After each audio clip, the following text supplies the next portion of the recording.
Chris Kallal here, Territory Agronomist for DEKALB Asgrow in West Central Illinois. In this video, we're going to do a performance summary of our 114 to 117 day maturity Double Pro and Trecepta hybrids. This is what I refer to as the heart of the DEKALB lineup. I say that because I'm pretty partial to a couple products that are in here, but we're going to talk about 6435, our brand new 6465, 6595, 6618, and then the new full season 117 day 6794 Trecepta. This slide is also why I refer to this as the heart of the DEKALB lineup, because this graph is depicting the yield advantage of each individual hybrid versus competitive non-rootworm protected hybrids. 3-year summary again: greater West Central Illinois with a little bit of West Central Indiana, Southeast Iowa, and a little bit of East Central Missouri coming in to the geography. The line graph runs over to the right side of the graph there, showing the win rate of each individual hybrid. 6435 has been one of the lead volume products that we've sold as a Double Pro in this maturity for the last several years. And we've always positioned this hybrid on the average of the better acre because, as the graph depicts here, it does get stronger as the yield environment climbs. This hybrid I always like to call out was one of the first hybrids that kind of broke the rule of thumb that really healthy hybrids can't yield well. And I think this hybrid has proven that really healthy hybrids can yield exceptionally well. For 6465, which is the brand new Double Pro that came into the lineup, I've got two charts here that I wanted to call out. So the chart on the lower left would be the stability graph for 6465, the Double Pro version. And you can see the data points. One, there's just not as many dots, so we don't have as much data on it to start with, but they're a little bit more erratic and scattered on the graph. The graph does suggest that the hybrid does get better as the yield environment climbs. So the top right would be the stability graph for 6464, which would be the SmartStax version of this hybrid. And you can see the graph suggests similar trend that the hybrid does get better as the yield environment climbs. You can tell there's more dots on this graph, so we did have more data points on it this past year. But I'm leaning on 6464 to help guide me a little bit more in the decision of these genetics, partly because I'm a little bit nervous about the seed source of the 6465 and any quality concerns we may have had that affected the data on it. So here's the stability graph on 6595. Again, broad acre adaptability, above average performance at every single yield level by a pretty good disparity. This is easily my favorite hybrid in the entire lineup because, you know, in my footprint, I can put this hybrid on any single acre in my territory, and I know it's going to perform exceptionally well in that environment. 6618 posted another very strong performance year here in 2020, indicating its broad acre adaptability. Is this stability graph would indicate, you know, I think this hybrid would fit on any and every acre in West Central Illinois because it still has above average performance all the way down to 175 bushel to the acre. So I think we could put this on any and every acre we encounter in West Central Illinois and have confidence that this product is going to perform exceptionally well. A brand new 117-day Trecepta come into the lineup named 6794. This thing had exceptional performance this past year.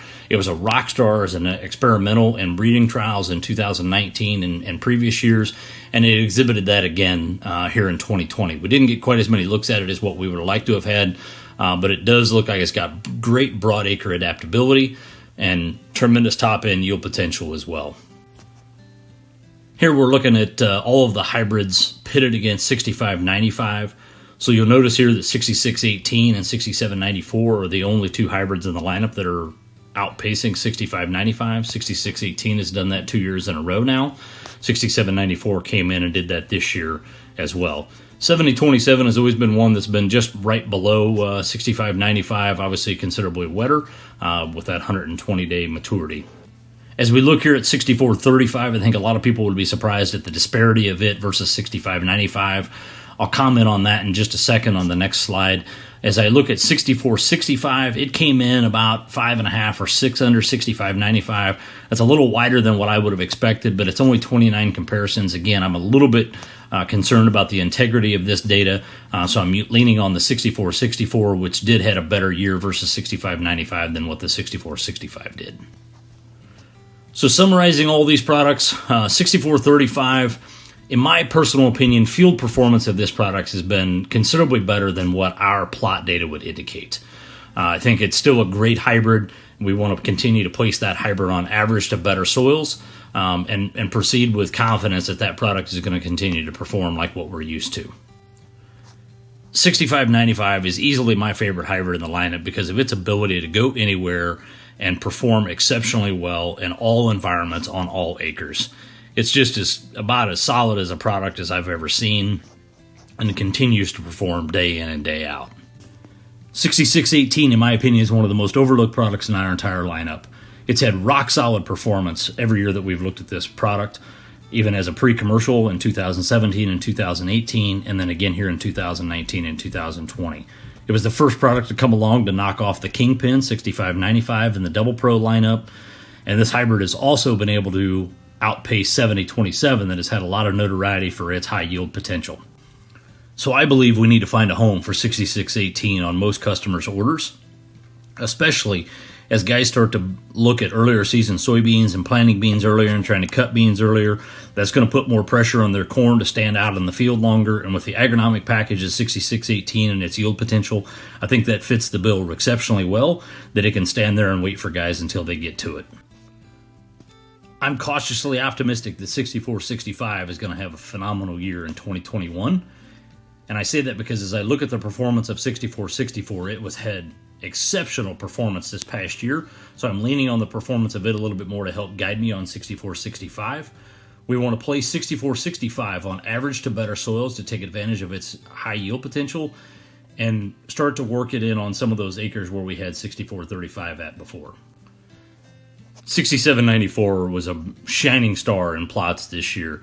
A brand new 117 day with great broad acre adaptability, delivering above average performance at all yield levels, and in my opinion, raising the bar on yield in this already full DEKALB full season lineup.